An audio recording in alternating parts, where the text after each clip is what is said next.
Kurzweil believes you will not have to die. He thinks that the technology to make biological deaths optional will exist within the next 10 or 20 years. So for me, for example, I'm 48 now. Let's say in 20 years I'm 68, and by then I can decide if I want to die or not. And Kurzweil has a specific timeline for that. He says by 2029, AI will reach human-level intelligence. 1 year later, in 2030, nanobots will enter our bloodstreams, repairing our cells internally and reverse aging from the inside. And then by 2045, the boundary between biological and digital mind will dissolve entirely. And this is what he calls the singularity. And that means basically something that you're able to upload your complete identity into a cloud, into a database. Now, Kurzweil is making such predictions since the 1980s, and he actually has a very good track record. His verified accuracy rate sits around 86%. So he's not some speculator or crash prophet. Also, the scientific community takes him seriously. They are all somehow in agreement that the question is not whether it will happen, but when. Now let's stay with this idea for a moment.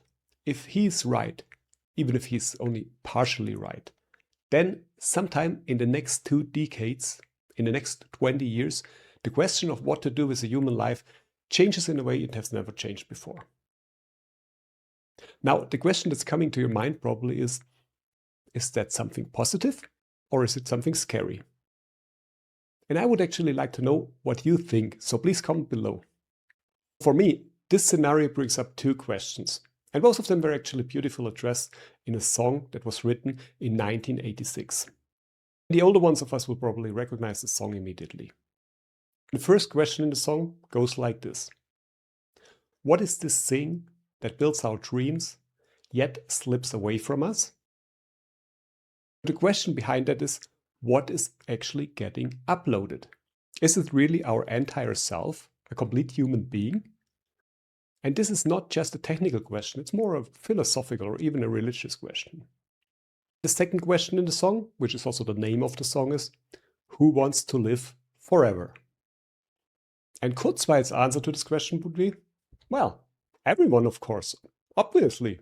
Why wouldn't you? But Freddie Mercury's answer, or actually the song was written by Brian May, but Freddie was singing it. Their answer was something completely different.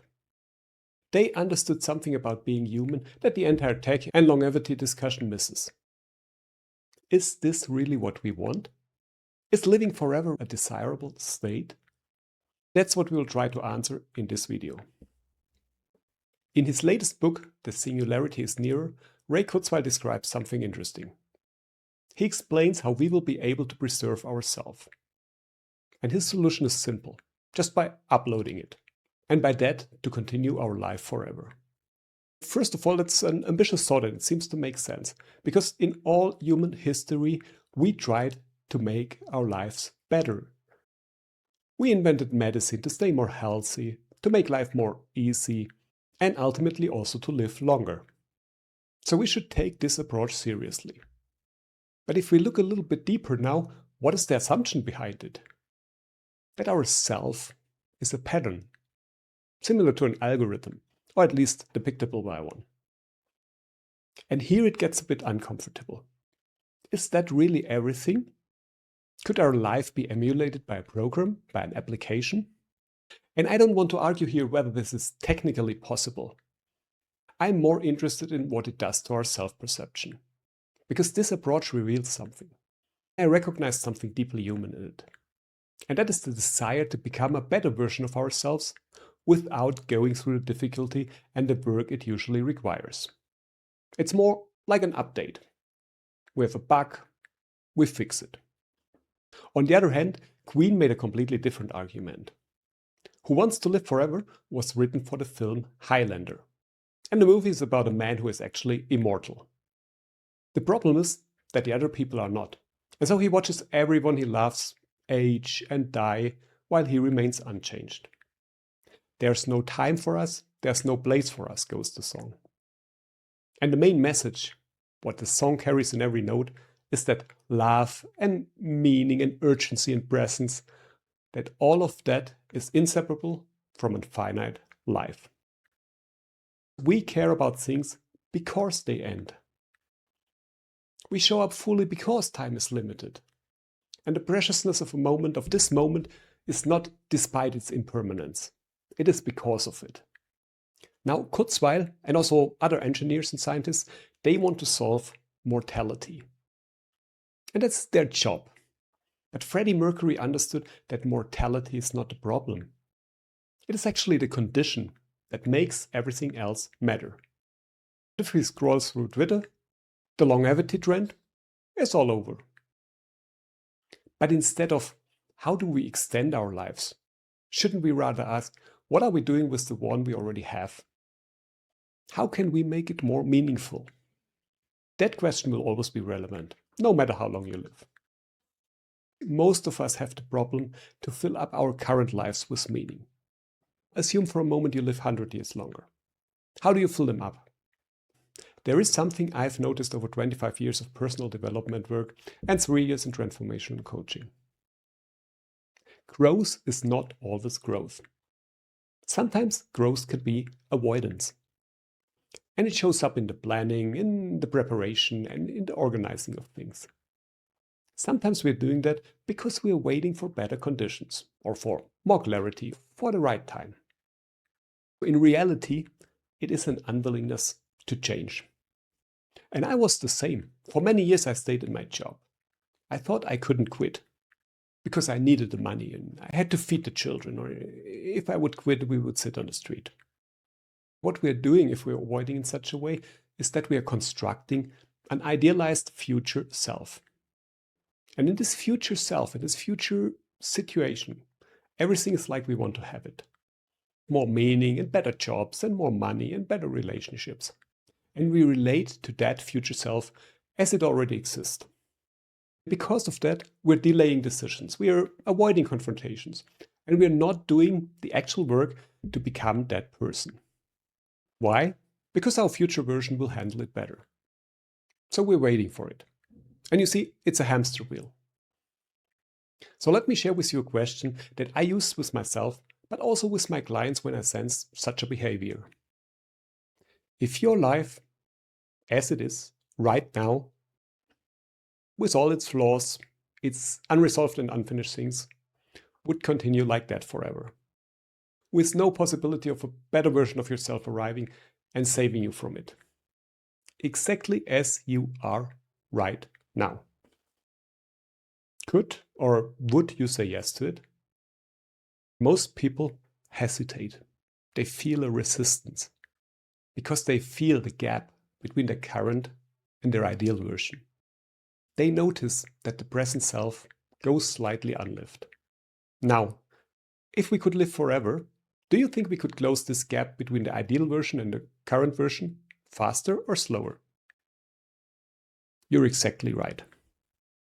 The singularity is not a solution. It's more like the technical version of the psychological pattern.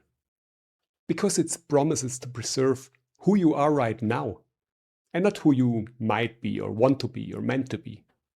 And that can be a bit scary. Now the follow-up question is this. If you don't become who you want to be now, why would you do it in 100 or 200 years? Now let's come to the other question from the song that we introduced in the beginning. Can we actually upload or preserve our complete self, an entire human being? Or what happens if we just upload our mind, our brain activities, our rational thinking, our database? Is that sufficient? Is that really us? Or is there something missing? What is this thing that forms our dreams yet slips away from us? I don't want to go now in any spiritual or religious interpretation, whether we have a soul or something divine. But even from a psychological point of view, we all carry two versions of ourselves. There's our conscious version, what we represent to the outside and what we are aware of. But then there's also the hidden part, our unconscious, our shadow, the weird images and symbols that come up in our dreams and that we're not paying attention to. Will we still dream when we live in the cloud? Or what is this thing that will be uploaded? I know these are a lot of questions and I obviously also don't have the answer to that, but I think this is the discussion that is necessary. For me, for example, being a whole person is more than my mind. And the work of becoming whole means to integrate the parts of ourselves that we haven't looked at yet.